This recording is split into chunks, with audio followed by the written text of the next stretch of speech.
अत्यंत कमी वेळेमध्ये पण सर्व मुद्द्यांना स्पर्श आपण केला. आपण सर्वजण आता स्वामीजींचे विचार ऐकण्यासाठी उत्सुक आहोत.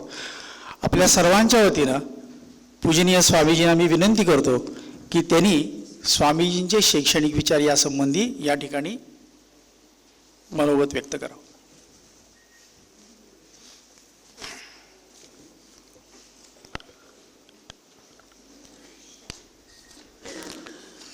ओम नमः श्री यतिराजाय विवेकानंद सूरये सच्चित् सुखस्वरूपाय स्वामिने तापहारिणे स्वामिने तापहारिणे.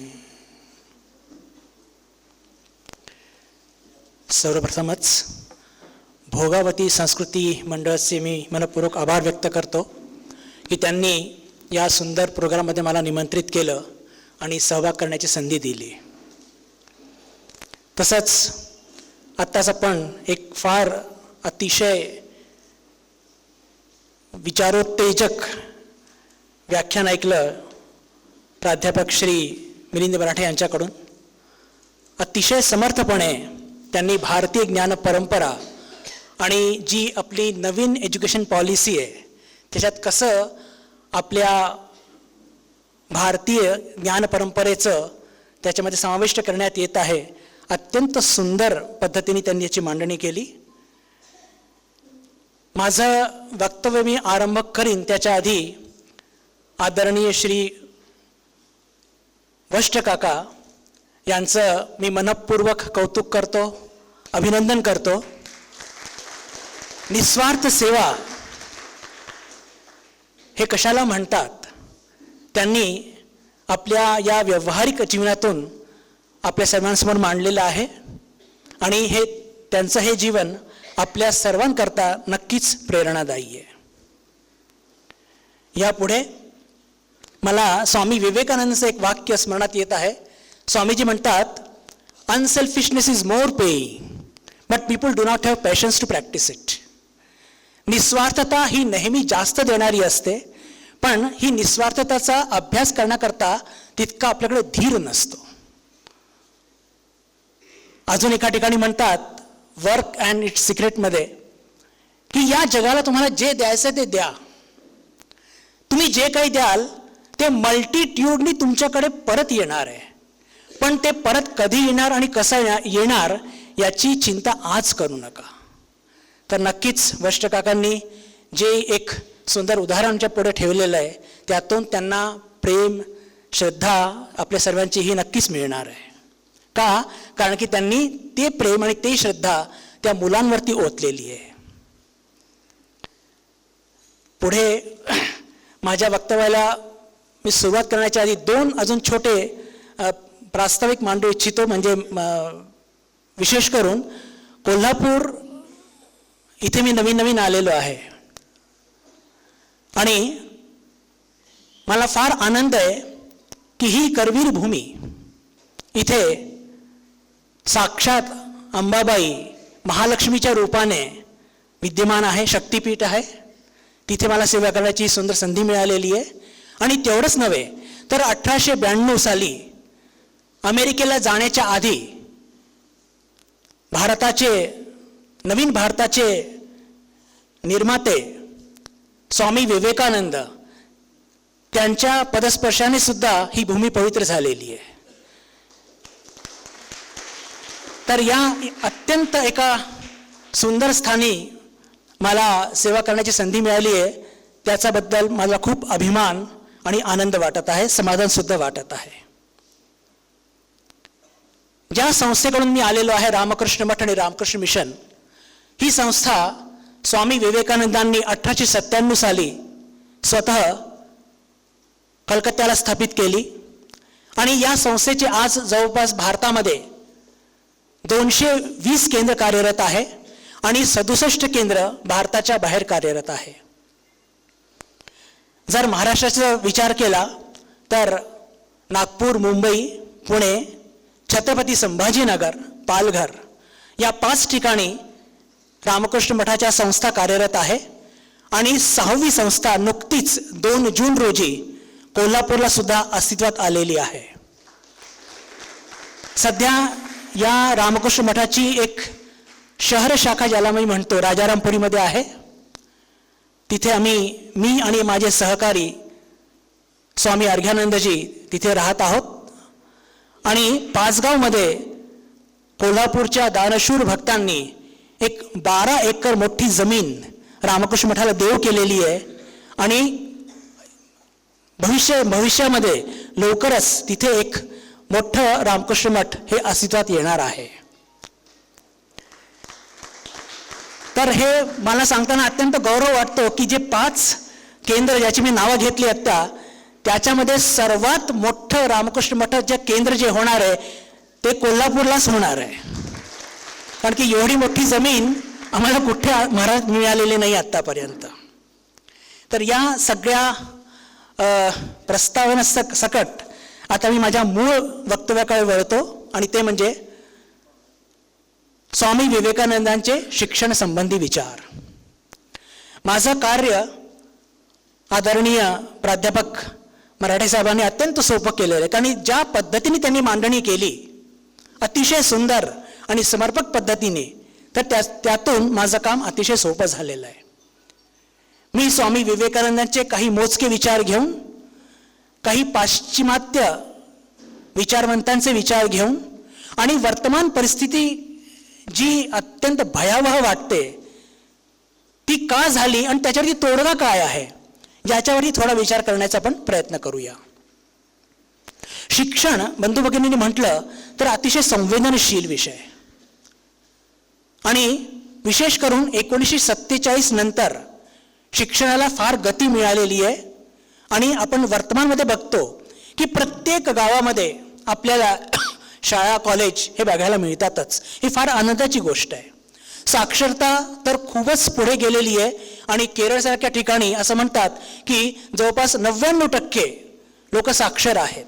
ही फार आनंदाची गोष्ट आहे आणि अभिमानाची गोष्ट सुद्धा आहे. पण या शिक्षणाच्या बरोबर एक विचार आपल्याला ज्याची चिंतन केलं पाहिजे की शिक्षणाच्या बरोबर मनुष्यामध्ये खरोखर एक विकास होत आहे का. मी कोणत्या अर्थाने म्हणत आहे खरोखर विकास म्हणजे काय. हे पहा, फक्त विद्यापीठाची एक डिग्री मिळाल्याने मनुष्य कधी पण शिक्षित असं म्हटलं जाऊ शकत नाही. आणि हे चिंतन थेट उपनिषदा काळापासून आपल्याकडे म्हणजे भारतामध्ये त्याचे ज्ञान परंपरामध्ये ह्या गोष्टी निहित आहे. अगदी थेट आपण जर तैत्रीय उपनिषद बघितलं, आपल्यापैकी अनेकांनी कदाचित ते वाचलं असेल. अमायंतु ब्रह्मचारिण स्वाहा, विमायंतु ब्रह्मचारिण स्वाहा, क्षमायंतु ब्रह्मचारिण स्वाहा, दमायंतु ब्रह्मचारिण स्वाहा. अगदी तिथून ही ज्ञान परंपरा एकदम सुरुवात होते की ते ऋषी म्हणतात, जे मंत्रदृष्टी म्हणतात, काय म्हणतात की अरे ब्रह्मज्ञानाच्या प्राप्तीकरता सगळे तुम्ही ब्रह्मजिज्ञासू या आश्रममध्ये या. आणि ते कसे असले पाहिजे, शरीराने हृष्टपुष्ट, बुद्धीनी तल्लख आणि ज्यांचं मनावर संयम आहे, ज्यांच्या इंद्रियांवर संयम आहे, अशा लोकांनीच या आश्रमामध्ये यावं आणि हे ब्रह्मज्ञान प्राप्त करण्याकरता स्वतःचं जीवन तिथे अर्पित करावं. पहा, तिथून हेही जे म्हणतो की एक संस्कृती जिथे पहा जिथे त्याग आहे संस्कृती तिथेच येत असते. जिथे मनसंयम आहे संस्कृती तिथेच जन्माला येत असते. आणि तिथून ही ज्ञान परंपरा सुरू झाली. पण मधल्या काळामध्ये जेव्हा भारतावरती पश्चिमच्या देशांनी आक्रमण केलं आणि जवळपास 1000 वर्षाची आपण गुलामी भोगली, त्यातून काय झालं की आपली ज्ञान परंपरा होती त्याच्यावरती असलेलं आपलं जे गौरव म्हणा की त्याची आपली अस्मिता ते आपण हरवून बसलो. का? मराठी साहेबांनी फार उत्कृष्ट पद्धतीने मांडलं की लॉर्ड मायकलचं हे बिलकुल ते मोठं एक कामच होतं. काय की जर त्यांनी ब्रिटिश पार्लमेंटमध्ये एक स्टेटमेंट केलेलं आहे, ते नेटवरती उपलब्ध आहे. त्यांनी म्हटलंय की मी भारताचा बराच भाग मी बघितलाय, प्रवास केला आहे आणि इतका वैभव मी कुठेच बघितलं नाही आपल्या आयुष्यामध्ये.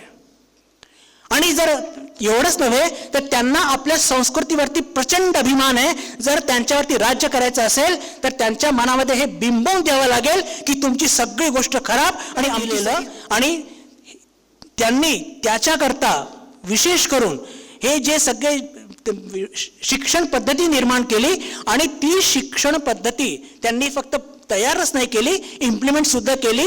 आणि एवढंच नव्हे तर इम्प्लिमेंट त्यांनी केली आणि आपण ती करू दिली. का? कारण की आपण आत्मगौरव विहीन झालेलो होतो. 1000 वर्षाच्या गुलामीनी आपण आपलं आत्मगौरव सगळं विसरून गेलो होतो. त्यांच्याकडचं सगळं चांगलं, आपल्याकडचं सगळं खराब त्यांनी बिंबवलं आणि आपण ते ग्रहण सुद्धा केलं. हा एक खूपच म्हणजे दुर्भाग्याची गोष्ट आहे, अत्यंत दुर्भाग्याची गोष्ट आहे. पण इथे मग ही जी शिक्षण पद्धती जी आपण सध्या ज्याच्या म्हणजे त्या शिक्षण पद्धतीमध्ये शिकलेलो आहोत, त्याचा दोष काय? त्याचा दोष हाच की आपण कधी पण स्वतःच्या संस्कृतीबद्दल कधी पण अभिमानाने काही सांगू शकत नाही. आणि त्याचं कारण काय आहे? कारण की आपण आपल्या संस्कृतीचा कधी नीट अभ्यासच करत नाही. आपण आपल्या संस्कृतीच्या संदर्भात कधी चर्चाच करत नाही.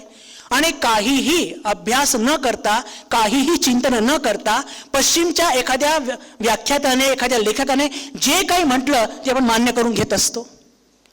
त्यातून काय होत असतं की आपली जी आत्मगौरव हे अजून, किंवा कॉन्फिडन्स हा अजून खालती जात असतो, अजून खालती जात असतो.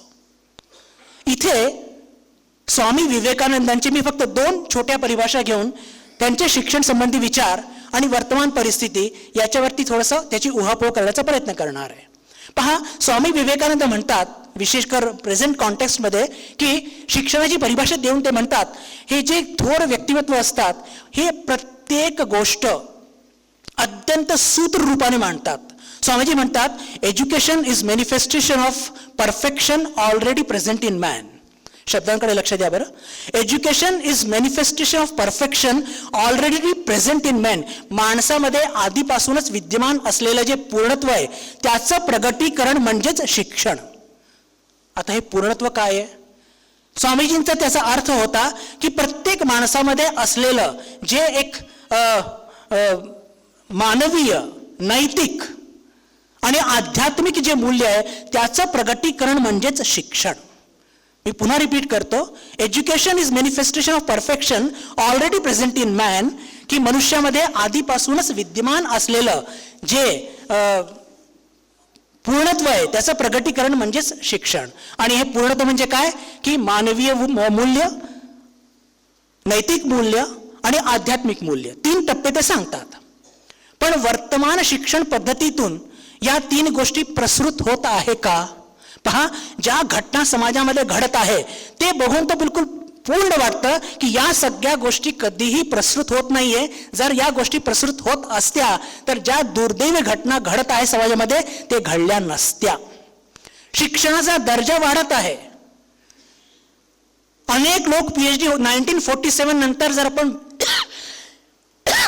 शिक्षित लोकांची संख्या बघितली बंधू भगिनींनो, तर आपल्याला हे लक्षात येतं की अर्थमॅटिक प्रोग्रेशननी ती वाढत आहे. लक्ष द्या जरा की, थँक्यू, की लक्षात घ्या की जसं 1947 नंतर 1947 नंतर शिक्षित लोकांची संख्या अर्थमॅटिक प्रोग्रेशननी वाढत आहे. फार आनंदाची गोष्ट आहे. पण त्या शिक्षणातून शहाणपण येत आहे का? आपण बघतोय की म्हणजे जो मनुष्य जितका उच्च शिक्षित तितका मोठा तो स्कॅम करतो. एक IAS ऑफिसर एक असा भयानक स्कॅम करतो की त्या स्कॅमला उघडकीस आणण्याकरता दुसरे 4 IAS ऑफिसर लागवायला लागतात. हे कोणतं शिक्षण आहे? एक उदाहरण देऊ इच्छितो. रिसेंटली घटना एक, झारखंडची एक महिला IAS ऑफिसर, तिचं नाव असं रेकॉर्ड आहे लिम्का बुक ऑफ रेकॉर्ड्स मध्ये, 21व्या वर्षी पहिल्या अटेम्प्टमध्ये ही मुलगी IAS झालेली आहे. पण तिच्यानंतर तिच्या करिअरमध्ये असा काही बदलाव येतो की तिने इतका जबरदस्त, ती होती प्रिन्सिपल सेक्रेटरी होती. कसली? तर मायनिंग डिपार्टमेंटची. झारखंडमध्ये किती सगळे हे आहेत, माइन्स आहेत, हे आपल्या सर्वांना माहिती आहे. आणि त्यातून तिने जवळपास 5,000 करोडपेक्षा जास्त तिने पैसा बाहेर केला. आणि जेव्हा EDला हे लक्षात आलं तिच्यावरती धाड मारली. गेल्या 3 वर्षापासून जिच्यावरती भारत सरकारने इतका पैसा खर्च केला ती बाई आज जेलमध्ये. तर या शिक्षणाचा फायदा काय हो? आपल्या वर्तमान जी शिक्षण पद्धती आहे त्याचे मी अनेक दोष आहेत, पण त्याचे 2 दोष मी तुमच्या पुढे बिलकुल ज्याला म्हणतो की एम्फेटिकली मांडू इच्छितो. सगळ्यात पहिलं की आपली शिक्षण पद्धती ही फक्त तिच्यामध्ये प्रोग्रेस आहे, डेव्हलपमेंट नाहीये. वाढ आणि विकास शब्दांकडे लक्ष द्या. प्रोग्रेस आहे. प्रोग्रेस म्हणजे कसं असतं, एकांगी असतं, चौफेर नसतं. आणि जे ज्या म्हणतो की विकास म्हणतो हा चौफेर असतो. आपल्या शिक्षण पद्धतीमध्ये जो एक दोष निर्माण झालेला आहे की तो ही फक्त इंटेलेक्च्युअल डेव्हलपमेंटकडे फक्त लक्ष देतं.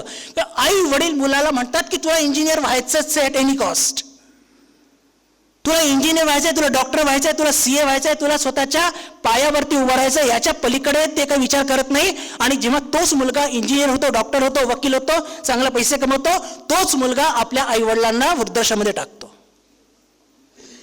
का? अरे त्या मुलाला त्याच्या जीवनापुढे काही आदर्श मानण्यास गेले नाहीये. सकाळ संध्याकाळ नुसतं एकच गोष्ट की तुला इंजिनियर व्हायचं, तुला डॉक्टर व्हायचं, तुला CA व्हायचंय.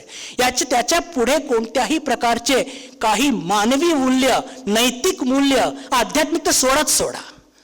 अरे त्याच्या पुढे काही आदर्श जर मानले गेले नाहीये आणि जर मोठा झाल्यानंतर तो आपल्या अधिकाराची गोष्टी करतो, तर तू चूक कुठे करतोय? Where is wrong? कधी पण त्या मुलाला सांगितलं जात नाही की अरे तुझे आजी आजोबा आहेत, तुझे आई वडील आहेत, तुझे काका काकू आहेत. आणि जो मुलगा आपल्या परिवाराकरता काही करू शकत नाही तर तो समाजाने देशाकरता काय करेल? आणि एक पूर्ण ज्याला म्हणतो की एक वेळ निघून गेल्यानंतर जेव्हा आपण त्या मुलांना काही सांगायला जातो तर ते ऐकायला तयार नसतात. पहा, हे याचं कारण काय आहे की मुलांपुढे मी दुसरा दोष सांगतो या वर्तमान शिक्षण पद्धतीचा, ज्याच्यामध्ये आपण सगळेजण शिकलेलो आहोत की कोणताही आदर्श मांडण्यापुढे आपल्या म्हणजे विद्यार्थ्यांपुढे आदर्श मांडण्यामध्ये संपूर्णपणे अक्षम ठरलेला आहे. आणि याच्याकरता आपण आईवडील सुद्धा जबाबदार आहोत. सगळ्याच गोष्टी शिक्षकांवरती लादून होणार नाही. ही जबाबदारी मला आणि तुम्हा सगळ्यांना घ्यावी लागेल की सतत मुलाच्या कानी कपाळी फक्त तू पैसा कमव, तू शिक, तू बिझनेस कर, तू फॉरेनला जा, पण याच्या व्यतिरिक्त त्याच्यामध्ये काहीतरी मानवी एक काहीतरी व्हॅल्यूज आहेत. एक मनुष्य म्हणून त्याला जगायचंय समाजामध्ये, त्याला या राष्ट्राला निर्माण करायचंय. या संदर्भात आपण कोणत्याही प्रकारची काही म्हणजे आपल्याकडे काही सिस्टमच नाहीये. एका काळी आधी होती. असं म्हणतात की आपल्या घरामध्ये, आपल्यापैकी अनेक लोकांच्या घरामध्ये आज सुद्धा असेल, संध्याकाळ झाली की रामरक्षा म्हणणे. कधी विचार केलाय की का आपले आजी आजोबा आपल्याला फोर्स करायचे? अरे जेव्हा ही रामरक्षा आपण त्याचं पठण करतो सातत्याने, तर ते प्रभू रामचंद्रांचे जितके पण ज्यांचे ते अलौकिक दैवीय गुण त्याचं वारंवार पठण करतो, तर त्याचे एक इम्प्रेशन, त्याचे संस्कार आपल्यामध्ये होतात. आपल्यामध्ये असलेला झोपलेला जो राम तो जागृत होतो आणि म्हणून त्याचं महत्व आहे. पण या गोष्टीला कधी आपण विचार करत नाही. आणि जेव्हा तो मुलगा पैसे कमवल्यानंतर आई वडिलांना जेव्हा घेऊन जातो वृद्धाश्रमामध्ये, तेव्हा प्रश्नचिन्ह घेऊन आपण कोणाकडे जातो, मित्राकडे जातो, तर तेव्हा घेऊन काय होणार? तर 2 दोष की जे ही वर्तमान शिक्षण पद्धतीचा सगळ्यात मोठा दोष की एक सगळ्यात पहिलं की याच्यामध्ये वाढ आहे, विकास नाही. चौफेर विचार करू देत नाही. फक्त एक ज्याला म्हणतो ना की परीक्षा म्हणजे घोका आणि ओका, घोका आणि ओका. पु ल देशपांडेचा एक फार सुंदर एक त्यांची घटना मी जी ऐकलेली ते तुमच्याकडे मांडू इच्छितो. की एकदा पु ल देशपांडे तसे समाजवादी होते, पण ज्ञानेश्वरीचे खूप चांगले अभ्यासक होते. पुणे विद्यापीठामध्ये त्यांचं एक व्याख्यान झालं ज्ञानेश्वरीवरती. आणि व्याख्यानानंतर चहापाना करता त्यांना शेजारच्या खोलीत नेण्यात आलं. तिथे एक मुलगा त्यांच्या भेटीला आला आणि त्यांनी विचारलं की सर, मला ही एक विशिष्ट ओवी मला फार अडत आहे, तुम्ही मला सांगाल का याचा अर्थ? तर पु ल देशपांडेंना खूप आनंद झाला आणि वा, तू चांगला ज्ञानेश्वरीचा अभ्यासक दिसतोय रे, तू सांग, म्हणजे तुला ही ओवी इतकी का आवडली सांग बघू. तर त्याच्यावरती त्याने उत्तर दिलं की ओवी आवडली वगैरे काही नाही, याच्यावरती विद्यापीठामध्ये एक ब्रॉड क्वेश्चन येणार आहे आणि म्हणून मला तुम्ही ही ओवी समजवून द्या. तर पुलंनी ते ऐकल्यानंतर त्याच्यावरती आपल्या रसाळ पद्धतीने एक खूप सुंदर निबंध लिहिला आणि त्याचा शेवट अतिशय सुंदर केला. आणि तो सुंदर असा केला की विद्यार्थ्यांच्या किंवा विद्यापीठाच्या दृष्टिकोनातून बंधू भगिनींनो, ही विटंबना आहे. आणि दुःख कुठे होतं की ही भारतीयाची ही ज्ञान परंपरा नाही आहे. मराठे साहेबांनी जे सांगितलं अत्यंत योग्य पद्धतीने सांगितलं की लॉर्ड मॅकॉलेंनी जे शिक्षण त्यांना पाहिजे होते, त्यांचे पूर्ण हे जे कार्य चालवणारे करता त्यांना क्लर्क्स पाहिजे होते. तर त्यांनी काय केलं, त्यांच्या पद्धतीने आपल्या संस्कृतीवरती असा आघात केला. दुःख त्यांनी आघात केल्याचा नाहीये, तो आघात आपण ग्रहण केला याचा जास्त दुःख आहे. आणि आता जेव्हा आपल्यामध्ये चेतना येत आहे तर हे अत्यंत गरजेचं आहे बंधू भगिनींनो, की आता ही एकदा जी चेतना आली आहे या चेतनाला झोपू देऊ नका. आणि आपल्यापैकी प्रत्येक जणांचं हे कर्तव्य आहे की आपल्या संस्कृतीचा किमान अभ्यास तरी आपण केला पाहिजे. किमान अभ्यास केल्यानंतर ते असं आपल्या पूर्वज आपल्याला असं का सांगायचं, लक्षात घ्या. मी सगळ्यात मोठी पावती देतो की भारतीय संस्कृती सर्वश्रेष्ठ आहे, कारण की ही 6,000 वर्ष जुनी आहे. इतकी जुनी संस्कृती कधी ज्याच्याकडे स्ट्रेंथ नसेल ना ती संस्कृती टिकू शकत नाही.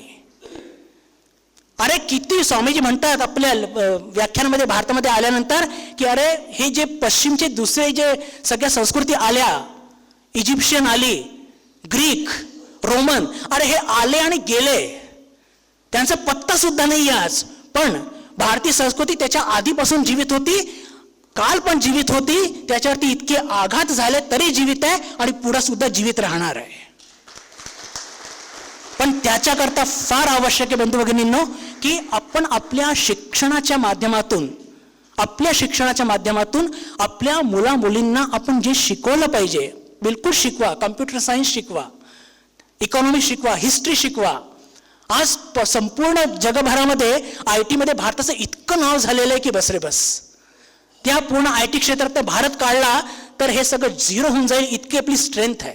पण लक्षात घ्या की या स्किल्स बरोबर कुठेतरी आपलं हे जे मनुष्य म्हणून आपण जगतो, हे जे आपलं जे मनुष्य म्हणून नाही, स्वामीजी तर म्हणतात की each soul is potentially divine. Swamiji पण म्हणत नाही, शास्त्र आपले सांगतात की आपल्यामध्ये असलेलं जे ईश्वरत्व आहे ते जोपर्यंत जागृत होत नाही नैतिक मूल्यांनी, मानवी मूल्यांनी, आध्यात्मिक मूल्यांनी, तोपर्यंत बाह्य शिक्षणाचा काही फायदा नसतो. बंधू भगिनींनो, फक्त आपल्या भारताचे शिक्षणविद असं म्हणतात असं नाही. मी तुमच्या पुढे अल्बर्ट आइन्स्टीन हे नाव आपल्या प्रत्येकाने ऐकलेलं आहे. त्यांची पुस्तक वाचण्यात आली होती. ते सुद्धा शिक्षणाचा उद्दिष्ट सांगताना आपल्या एका एसेमध्ये सांगतात, अतिशय समर्पकपणे सांगतात. मी ते टिपून आणलंय तुमच्या पुढे. मी जसं जे तसं वाचू इच्छितो का हे सांगण्याकरता की हे जे मानवीय जीवनाचे चिंतक असतात ना त्यांची भाषा कशी कदाचित वेगळी असेल पण त्यांची लाईन ऑफ थिंकिंग ही नेहमी एकसारखी असते. मी त्याचं ट्रान्सलेशन वाचतो मराठीमध्ये. तो एसे त्यांनी लिहिला होता आइन्स्टीन अँड हिज वर्ल्ड या पुस्तकामध्ये. शिक्षणाचा उद्दिष्ट असं त्याचा तो टायटल होता. त्याच्यामध्ये ते म्हणतात, नैतिकतेकरिता प्रयत्नशील राहणे महत्वाचे आहे. आपल्या मनाचे संतुलन आणि खुद्द आपलं अस्तित्व सुद्धा नैतिकतेवर अवलंबून असते. पहा, जेव्हा आपण अनैतिक जीवन जगतो तर आपल्या जीवनामध्ये स्ट्रेस निर्माण होतो. आजकाल ते स्ट्रेस मॅनेजमेंट खूप चलती आहे त्याची. का? अरे जेव्हा आपल्या जीवनामध्ये आपण अनइथिकल वागतो, नैतिकतेला सोडून वागतो, मानवीय मूल्यांना सोडून वागतो, तर तो ऑटोमॅटिक स्ट्रेस डेव्हलप होणारच. लोक विचारतात स्ट्रेस घालवण्याकरता काय करायचं. अरे सरळ साधं जीवन जगा, जीवनात स्ट्रेस येणारच नाही. पण ही सरळ भाषा ही कोणाला कळत नसते. त्यांना काहीतरी कोर्सेस, काहीतरी कॉर्पोरेट ट्रेनिंग, त्याच्यानंतर त्यांना फारसं काहीतरी आवडत असतं. पण लक्षात घ्या, इथे अल्बर्ट आइन्स्टीन स्पष्टपणे म्हणतात की मनाचे संतुलन खुद्द आपलं अस्तित्व सुद्धा नैतिकतेवर अवलंबून आहे. नैतिकताच मनुष्य जीवनाला सौंदर्य आणि गौरव प्रदान करते. पहा काय सुंदर वाक्य आहे. नैतिकताच मनुष्य जीवनाला सौंदर्य आणि गौरव प्रदान करते. या नैतिकतेला मनुष्य जीवनाचं प्राण बनविणे आणि विवेक बुद्धीमध्ये रुजविणे हेच शिक्षणाचे मुख्य उद्दिष्ट होय.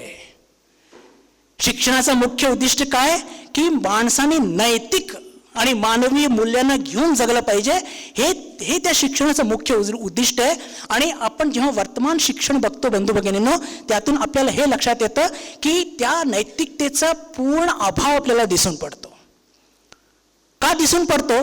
कारण की त्या मुलाला शिक्षणाचा फक्त एक कोपराच माहिती आहे की मला शिक्षण घेतल्यानंतर मला फक्त पैसा कमवायचा आहे. आणि किती कमवायचा आहे? भरपूर कमवायचा आहे. आणि कोणत्या मार्गाने कमवायचा आहे? कोणत्याही मार्गाने कमवायचा आहे आणि काहीही करायचं आहे. एक सिद्धांत अजून मांडू इच्छितो बंधू भगिनींनो. The ideals of the nations are the ideals of the education. Ideals of the nations ideal of the nation are the ideal of the education. याचा अर्थ काय की आपण आपल्या मुलांना या शिक्षणाच्या माध्यमातून जे काही तत्व आपण सांगत असतो ते तत्व बरोबर ते कॅच करतात आणि ते कॅच केल्यानंतर त्यांची जीवनशैली तशीच होऊन जाते. आता तुम्ही म्हणाल की स्वामीजी आम्ही आमच्या मुलांना कॉम्प्युटर सायन्स शिकवतो, आम्ही आमच्या मुलांना हिस्ट्री, इकॉनॉमिक्स, बायोलॉजी शिकवतो, त्यांना कधी असं शिकवत नाही की तुम्ही ही चूक करा, तुम्ही ती चूक करा, तरी आमची मुलं चूक करत आहेत. हे पहा, तुम्ही जरी सांगत नसाल पण होतंय काय की समाजामध्ये ज्या काही घटना घडत आहेत त्याचा आपण तीव्र निषेध करत नाही. एक फार महत्त्वाचा मुद्दा सांगतोय, आय बेग युअर अटेन्शन. समाजामध्ये इतकी सगळी विसंगती निर्माण झालेली आहे आणि त्या विसंगतीचा आपण कधी तीव्र आणि उघडपणे विरोध करत नाही. आणि जेव्हा वाईट गोष्टींचा आपण तीव्र आणि उघडपणे विरोध करत नाही तर उद्या त्याच वाईट गोष्टी संस्कृती बनून आपल्या दाराशी उभी राहते. ज्या वाईट गोष्टींचा आपण काय आहे की मला काय करायचंय, हा प्रॉब्लेम शेजारचा आहे, तो लढत बसेल. पण लक्षात घ्या, जो प्रॉब्लेम शेजारच्याचा काळ झालेला आहे तो उद्या आपल्या घरी पण येऊ शकतो. म्हणून जेव्हा समाजामध्ये काही वाईट घडत असतं, काही चुकीचं घडत असतं, मुलं चुकीचे करतात, तर त्यांना तिथेच त्यांना थांबवा आणि त्यांना चूक काय आहे समजावून द्या. वर्तमान शिक्षण पद्धतीची सगळ्यात मोठी जे तिसरा दोष मी जे सांगू इच्छितो की मुलांना निरक्षीर विवेक करता येत नाही. काय चांगलं आहे काय वाईट आहे त्यांना कळत नाही. का कळत नाही? कारण की त्यांना संतांचे चरित्र पण सांगत नाही. त्यांना काही संत ज्ञानेश्वर, समर्थ रामदास स्वामी, तुकाराम महाराज, मीराबाई, कबीर या सगळ्या गोष्टी त्यांना त्याच्यापासून दूर ठेवतो. तू फक्त इंजिनियर हो. आणि मग तो इंजिनियर झाल्यानंतर काय करतो की पहा, जेव्हा आपण मुलांना शिकवतो ना तर आपल्या व्यक्तिमत्वामधून ते सगळ्या गोष्टी घेत असतात. एखादी व्यक्ती आहे ती गणित शिकवते, कल्पना करा, आणि ते फक्त ती गणित शिकवत नसते, ती व्यक्ती गणित शिकत असताना त्याच्या व्यक्तिमत्वामधून ती अनेक काही शिकत असते मुलांना. जी व्यक्ती गणित शिकवत आहे त्याचा ड्रेस कसा आहे, त्याचं वागणं कसं आहे, त्याची भाषा कशी आहे, या सगळ्या गोष्टीतून ते मुलं शिकत असतात. आणि बरोबर त्या गोष्टी सायलेंटली कॅच करतात आणि जेव्हा वेळ येते तेव्हा त्या गोष्टी प्रगट होत असतात. म्हणून मी सांगतो बंधू भगिनींनो की जरी आपण मुलांना वाईट शिकवत नसतो पण ते वाईट कॅच कुठून करतात. मोबाईल सध्या आलेला आहे, तो भाग वेगळा, त्याच्यावरती कधी पुढे चर्चा करू आपण. पण लक्षात घ्या की the ideal of the nation are the ideal of the education. म्हणून शिक्षणाच्या माध्यमातून कॉम्प्युटर सायन्सच्या बरोबर, आर्टिफिशियल इंटेलिजन्सच्या बरोबर त्यांना संत ज्ञानेश्वर महाराज, स्वामी विवेकानंद, छत्रपती शिवाजी महाराज हे जोपर्यंत आपण मुलांना सांगणार नाही, त्यांना निरक्षीर विवेक करता येणार नाही, तर ते चुका करणारच का, त्यांच्या पुढे तो आदर्शच मानला जात नाही. ही आदर्श मांडण्याची एक जर गोष्ट केली बंधू भगिनींनो तर एकच उदाहरण मला स्मरणात येतं की छत्रपती शिवाजी महाराज असे का घडले. लहानपणापासून शिवबांना जिजाऊ मातेंनी काय सांगितलं, फक्त महाराष्ट्र प्रेम, महाराष्ट्र प्रेम, आणि सारखं सारखं सांगायचं की वडिलांचा झालेला अपमान त्याचे परतफेड करायची तुला. आणि म्हणून जेव्हा 16 वर्षाचे असताना, फक्त 16 वर्षाचे असताना काहीशे मित्रांना घेऊन छत्रपती शिवाजी महाराजांनी तोरणा जिंकला. हे का घडलं? आज तसे शिवाजी महाराज आपण का घडू शकत नाहीये? कारण की मुलांपुढे आदर्शच नाहीये, मुलांना निरक्षीर विवेक करता येत नाहीये. आपण जे काही त्यांना शिकवत आहोत ते फक्त सूचनांचा भारा त्यांना देत आहोत. लक्षात घ्या, मुलांना फक्त सूचनांचा भारा देत आहोत, त्यातून ते फक्त काय एक रोबोट सारखे काम करतात आणि म्हणून चुका करतात. स्वामी विवेकानंदांची शिक्षणाची अजून एक परिभाषा तुमच्यापुढे मी वाचू इच्छितो. स्वामीजी म्हणतात एका ठिकाणी, एज्युकेशन इज नॉट द आरा नव्हे जे की तुमच्या मेंदूमध्ये गोंधळ माजवत असेल अपचन करून. मग शिक्षण म्हणजे काय?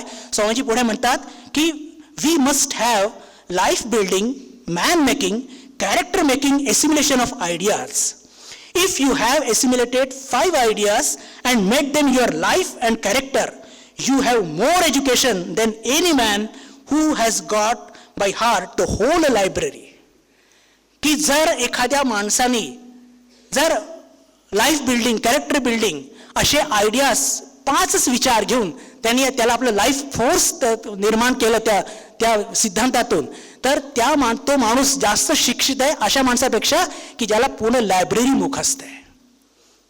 बंधू भगिनींनो, पहा की सूचनांचा भारा फक्त मुलांना दिला आणि त्यांना हे अध्यात्म, हे मानवी मूल्य, हे नैतिक मूल्य त्यांना नाही शिकवले तर त्याचा दुष्परिणाम काय होतो. मी एक छोटीशी घटना तुमच्याकडे मांडू इच्छितो, अतिशय हृदयाला पीळ लावणारी आहे. ती मी मांडू इच्छित नाही, पण कसं आहे की जर मी जोपर्यंत अंधकार नाही दाखवणार प्रकाशाची महिमा मला सांगता नाही येणार. आणि म्हणून ही घटना तुम्हाला मी सांगत आहे. एक नाव मी तुमच्या पुढे घेऊ इच्छितो, सूचना सेठ. अनेकांच्या नाव हे लक्षात असेल. घटनेला 1 वर्ष झालेलं आहे. ही मुलगी पश्चिम बंगालची, अत्यंत हुशार, इंडियन स्टॅटिस्टिकल इन्स्टिट्यूट, फार नावाजलेलं एक इन्स्टिट्यूट, तिथून या मुलीने MSc कम्प्युटर सायन्समध्ये पास केल्यानंतर आर्टिफिशियल इंटेलिजन्समध्ये तिची काम करायची इच्छा, तिला अमेरिकेत स्कॉलरशिप मिळते आणि तिथे जाऊन सुद्धा अत्यंत हुशार मुलगी, बरं एकदम बिलकुल म्हणतो की रँकिंग गर्ल ज्याला म्हणतो अशी ती मुलगी. आणि अमेरिकेत जाऊन सुद्धा ती खूप चांगला अभ्यास करते, तिला खूप चांगले मार्क्स पडतात आणि चांगल्या लठ्ठ पगाराची आर्टिफिशियल इंटेलिजन्समध्ये तिला एका चांगल्या प्रायव्हेट कंपनीमध्ये नोकरी मिळते आणि सगळं काही फार सुंदर चाललेलं असतं तिच्या जीवनामध्ये. एवढंच नव्हे तर 2001 मला वाटतं 22 की 23 साली जेव्हा संपूर्ण विश्वाची एक यादी काढली गेली, फर्स्ट 100 सायंटिस्ट आर्टिफिशियल इंटेलिजन्सचे, त्या 100 सायंटिस्टमध्ये हिचं नाव सुद्धा होतं. आपल्या अभ्यासाच्या प्रवासाच्या दरम्यान, नोकरीच्या दरम्यान तिचा परिचय एका मुलाशी होतं आणि ते दोघे प्रेमात पडतात, लग्न करतात आणि इन कोर्स ऑफ टाइम त्यांना एक बाळ सुद्धा होतं. आत्ता पण सगळं व्यवस्थित सुरू होतं. पण मग काही वर्षानंतर या दोघांमध्ये काहीतरी मतभेद होतात आणि ते मतभेद इतक्या टोकापर्यंत जातात की ती मुलगी अमेरिकेतली नोकरी सोडून आणि ती आपल्या त्या लहानशा बाळाला घेऊन 3 की 4 वर्षाचा ती बेंगलोरला येते आणि बेंगलोरला एक दुसऱ्या कंपनीत ती जॉब घेते. आणि सुदैवाने की दुर्दैवाने तो मुलगा पितृमुखी होता, एकदम आपल्या वडिलांसारखा दिसायचा. आता ही सूचना जेव्हा जेव्हा त्या आपल्या बाळाला बघायची त्याला तिच्या पतीची आठवण यायची आणि तिच्या मनामध्ये इतका द्वेष, मत्सर आणि घृणा भरलेली होती आपल्या पती की जेव्हा जेव्हा ती मुलाला बघायची तेव्हा तिला खूप राग यायचा आणि तिचा राग तो अनावर व्हायचा. लक्ष देऊ नाही का बरं, मी काय सिद्धांत मांडू इच्छित आहे की जेव्हा आपण फक्त मुलांना सूचनेचा भार देत असतो आणि त्यांच्या इथिकल, मॉरल आणि या सगळ्या व्हॅल्यूजकडे लक्ष देत नाही तर त्याचे काय दुष्परिणाम घडत असतात. दिवसेंदिवस तिची ती घृणा, द्वेष, मत्सर वाढत गेला आणि इतक्या टोकापर्यंत गेला की ती आपल्या लहानशा मुलाला घेऊन बँगलोरवरनं गोव्याला आली. एका पंचतारांकित हॉटेलमध्ये तिने रूम बुक केलं 3 दिवसाकरता आणि त्या मुलाला पुढे बोलत नाही. एक आई असं कधी करू शकते? स्वतःच्या हाताने आपल्या मुलाचं मर्डर करू शकते? पण असं घडलेलं आहे. अरे ज्या भारतामध्ये सिद्धांत जन्माला आलेत, कुपुत्रो जायेत क्वचिदपि कुमाता न भवती, याच भारतामध्ये हेच सांगितलं जातं की 1000 कुपुत्र होऊ शकतात पण माता कधी कुमाता होऊ शकत नाही. पण त्याच भारतामध्ये सूचना सेटच्या हातातून अशा हे गोष्टी घडतात. का असं झालं? याला कोण दोषी आहे? कारण की लहानपणापासून फक्त करिअर करिअर करिअर, मी, माय माय माय, त्याच्या पुढे काही बघणंच नाही. आणि असं का होत असतं? कारण की जीवनामध्ये करिअरच्या व्यतिरिक्त अजून काहीतरी आहे जे स्वामीजी म्हणतात की education is manifestation of perfection already present in man. Education is manifestation of perfection already present in man. तर सूचना सेटला हे कधी सांगितलंच गेलेलं नाही की अरे तू एक मनुष्य आहे, तुझ्या काहीतरी गरज, एक मनुष्य म्हणून जगण्याच्या तुझ्या काहीतरी एक अपेक्षा आहे, समाजाच्या अपेक्षा आहे, परिवाराच्या अपेक्षा आहे. फक्त पैसाच सर्व काही नसतं. पण होत आहे काय की जी मी चर्चा केली वाढ आणि विकास, की वर्तमान शिक्षण पद्धतीतून वाढ फक्त होत आहे, एकांगी प्रोग्रेस. उदाहरणार्थ एखाद्या व्यक्तीचं खूप मोठं पोट आहे तर हे त्याच्या स्वस्थतेचं लक्षण नाही आहे. हे काय आहे? हे त्याच्या अस्वस्थतेचं लक्षण आहे, कारण की एकांगी वाढ आहे.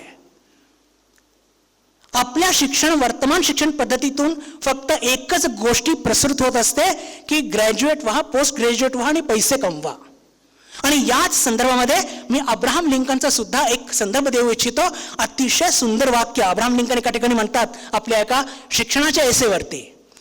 लक्ष देऊन ऐका बरं, अतिशय बिलकुल म्हणजे आनंद देणारे ते वाक्य आहे. Education is not given for earning a living, it is what to do with a living after you have earned it. Wonderful. काय सुंदर वाक्य आहे की शिक्षण कशाकरता दिलं जातं. Education is not given for the earning a living but what to do with a living after you have earned it. की उपजीविका कमवण्याकरता शिक्षण दिलं जात नाही. शिक्षण कशाकरता दिलं जातं की उपजीविका कमवल्यानंतर त्याचा विनियोग कसा करावा हे याच्याकरता हे शिक्षण दिलं गेलं पाहिजे. पण दुर्दैवाने आपण फक्त त्याचा एक भाग फक्त घेतलेला आहे. फक्त एक भाग घेतलेला आहे की आपल्याला काय पाहिजे की आपल्याला फक्त त्यातून पैसा कमवायचा आहे. हा एक तत्व इतकं प्रसृत झालेलं आहे. पण ह्या गोष्टीवरती तोडगा काय? तुम्ही नक्की मला विचाराल की स्वामीजी तुम्ही खूप सारखं या गोष्टीला रिपीट करून राहिलात की एज्युकेशनचे फॉल्ट सांगून राहिलात की कोणत्याही प्रकारचा आदर्श समोर नाही आहे, नीरशीर विवेक करू शकत नाही आहे, मुलांच्या मानसिक क्षमता इतक्या कमी झालेल्या आहे. म्हणजे सांगताना इतका दुःख होतो की एखादा मुलगा एखाद्या नंबरने कुठेतरी फेल होतो, कुठेतरी एक त्याची सीट जाते आणि तो बिलकुल कुठे जातो तर सुसाईड करायला. अरे ही काही पद्धत आहे का? अरे जे शिक्षण माणसाला त्याच्यामध्ये सिंहासारखं बल निर्माण करू शकत नाही ते शिक्षणच नाही असे स्वामीजी म्हणतात. जे शिक्षण एखाद्या मुलामध्ये एखाद्या मुलीमध्ये सिंहासारखं आपल्या लाईफमध्ये आलेले चॅलेंजेस स्वीकार करण्याकरता त्याला मानसिक ताकद देऊ शकत नाही तर लक्षात घ्या ते शिक्षण म्हणण्याचं लायकीचंच नाही आहे. मुलं आज खूप डिग्र्या कमवतात पण थोडं इकडे तिकडे झालं की ते मला विचारू नका. थर्ड इयरच्या मुलाला काहीतरी फर्स्ट इयरचा विचारला तर तो लागलीच म्हणतो की स्वामीजी ते झालं फर्स्ट इयरला, आता मला काही लक्षात नाही आहे, ते मला काही विचारू नका. का? हे असं का झालेलं आहे की बेसिकली शिक्षणाने काय केलं पाहिजे बंधू भगिनींनो की आपल्या जीवनामध्ये इन्क्विजिटिव्हनेस वाढवलं पाहिजे, कुतूहलता, ज्ञानाकरता मन आसुसलं पाहिजे. पण त्याच्या ठिकाणी काय होत असतं? घोका आणि ओका. ते युनिव्हर्सिटीमध्ये प्रिस्क्राईब प्रश्न असतात आणि त्याचे प्रिस्क्राईब उत्तर असतात, ते तुम्ही तसेचे तसे घोकून घ्या आणि त्या परीक्षेमध्ये ओका, तुम्हाला पैकी मार्क मिळतील. अरे नंबर कमवणं वेगळं आहे आणि ज्ञान मिळवणं फार वेगळं आहे. मराठी साहेबांनी फार छान सांगितलं की क्रिकेटच्या अकॅडमीमध्ये सचिनला आज जॉब मिळू शकत नाही किंवा त्याला बोलू शकत नाही. का? कारण की he is not a PhD in cricket. पण सचिनला क्रिकेटचा देवता आपणच म्हणतो. म्हणण्याचा अर्थ काय की शिक्षणातून काय निपजलं पाहिजे ती पुन्हा एकच डेफिनेशन मी सारखं रिपीट करू इच्छितो की शिक्षणातून education is manifestation of perfection which is already present in man. की मनुष्यामध्ये आधीपासूनच विद्यमान असलेलं जे त्याचं दिव्यत्व आहे, नैतिक मूल्य, मानवीय मूल्य याचं प्रगटीकरण झालं पाहिजे. आणि एक प्रश्न तुम्ही मला अजून विचारू शकतात की ठीक आहे स्वामीजी तुम्ही याच्या कॉन्ट्रास्टमध्ये काहीतरी पॉझिटिव्ह बोलू शकता का की खरंच असे काहीतरी ज्याला म्हणतो की असे मानवीय मूल्य, नैतिक मूल्य, आध्यात्मिक मूल्य घेऊन कोणी खूप मोठा झालेला आहे? एक तरी उदाहरण सांगा. येस, एक नाही अनेक सांगू शकतो पण सध्या तरी एकच सांगणार, वेळेचा अभाव आहे. एक म्हणजे कोणता तर भारताचे राष्ट्रपती APJ Abdul Kalam. The missile man ज्याला आपण ओळखतो. पहा, हे जेव्हा 2002 साली अतिशय उत्कृष्ट उदाहरण संपूर्ण भारताने आपल्या डोक्यावर त्यांना ठेवलं आणि तसे त्यांची कारकिर्दी पण आहे. पण त्यांच्या मनामध्ये, त्यांच्या जीवनामध्ये असलेले जे एक मानवीय मूल्य, जे नैतिक मूल्य, त्याची तुलना आपण काही करू शकत नाही. जेव्हा त्यांची निवड राष्ट्रपती म्हणून झाली आणि ते जुलैचा महिना होता 2002 सालचा, आणि ते जेव्हा राष्ट्रपती भवनमध्ये दाखल झाले, आता इतका मोठं ते राष्ट्रपती भवन, त्यांची एक बेडरूम होती आणि आता ते बॅचलर, एक खोली, एक स्टडी रूम आणि असं एक फार छोटंसं त्यांचं सगळं म्हणजे अरेंजमेंट होती. तर ज्या खोलीत ते रात्री झोपले होते एक दिवशी, इन्सिडेंटली त्या साली दिल्लीमध्ये खूप पाऊस आला, जबरदस्त पाऊस आला. आणि आता तुम्हाला मी सांगणार तर तुम्हाला कदाचित विश्वास वाटणार नाही, जिथे अब्दुल कलाम झोपले होते त्यांच्या अंगावरती जसं आपण महादेवाला अभिषेक करतो तसं पाणी पडू लागलं. The first citizen of India, राष्ट्रपती, आणि त्यांच्या अंगावरती पाणी पडतंय. तर पहा, आता कोणीतरी सामान्य व्यक्ती असता तर त्यांनी काय हल्ला केला असता, अरे काय मी राष्ट्रपती आणि माझ्या बेडवरती पाणी पडतंय, तुम्ही कोणी बघणार नाही. त्यांनी तसं काही नाही केलं, आपला बेड सरकवला, शांतपणे झोपले. दुसऱ्या दिवशी सकाळी मिस्टर मॅनन त्यांनी एक पुस्तक लिहिली आहे, माय डेज विथ प्रेसिडेंट. त्यात हा घटना तिथे वाचलेली आहे. आणि मग दुसऱ्या दिवशी सकाळी मिस्टर मेनन जेव्हा आले, त्यांचे प्रिन्सिपल सेक्रेटरी, त्यांनी सांगितलं की mister Menon, the last night I couldn't sleep. What happen sir? The roof was leaking. असं म्हटल्याबरोबर त्या थंडीच्या दिवसामध्ये मेनन साहेबांना घाम फुटला. पण अब्दुल कलाम शांत होते. त्यांनी म्हटलं आपल्या मिस्टर मेननला की मिस्टर मेनन, मला सांगा बघू की आज माझे काय काय अपॉइंटमेंट्स आहेत. म्हणजे का नाही, आज एका ठिकाणी मला जायचं आहे. आता एका ठिकाणी जायचं आहे, राष्ट्रपती कुठेही अनइन्व्हायटेड जात नसतात आणि हे म्हणतात मी जाणार आहे कुठेतरी, मला अपॉइंटमेंट सांगा, मला 1 तासाचा 1.5 तासाचा वेळ पाहिजे. ते थोडे घाबरले, पण त्यांनी सांगितलं की दुपारच्या जेवणाच्या नंतरचा वेळ रिकामा आहे. आणि दुपारच्या वेळ जेवल्यानंतर लागलीच मिस्टर मॅननला आणि त्या राष्ट्रपती भवनचे जे इंजिनियर होते त्यांना घेऊन अब्दुल कलाम निघाले. कुठे? तर त्यांच्या राष्ट्रपती भवनच्या मागे, जिथे ड्रायव्हर, कुक, क्लास 4 स्टाफ राहत होता, एक मोठं पूर्ण बिराड आहे सगळं, तिथे गेले ते. आणि मिस्टर मेननला कळत नव्हतं की नेमकं काय करणार आहे. त्यांनी म्हटलं तुम्ही डायरी घेऊन नोट करा. आणि ते प्रत्येकाच्या घरामध्ये जाऊन बघू लागले, पंखे चालत आहे की नाही, नळ चालू आहे की नाही, वॉशरूम व्यवस्थित आहे की नाही, याला पाण्याची सोय आहे की नाही. मेन म्हटलं पण तुम्हाला हे सगळं करायची आवश्यकता काय आहे? तेव्हा APJ अब्दुल कलाम म्हणतात की अरे, जेव्हा राष्ट्रपतीचा खोली तिथे रूफ लीक करू शकते तर यांची काय अवस्था असेल. What a wonderful idea. बंधू भगिनींनो, याला म्हणतात शिक्षणातून आलेलं शहाणपण. खऱ्या अर्थाने याला म्हणतात शिक्षणातून आलेलं शहाणपण. आणि असे असंख्य घटना त्या पुस्तकामध्ये मेन्शन केलेलं आहे. माझी विनंती बंधू भगिनींनो की आपण प्रत्येकाने ते पुस्तक वाचावं एकदा तरी. इतक्या इन्स्पायरिंग आहे आणि त्यातून लक्षात येतं की APJंचं त्यांचं व्यक्तिमत्व हे इतकं स्पृहणीय काय, इतकं आपल्याला भावणारं काय.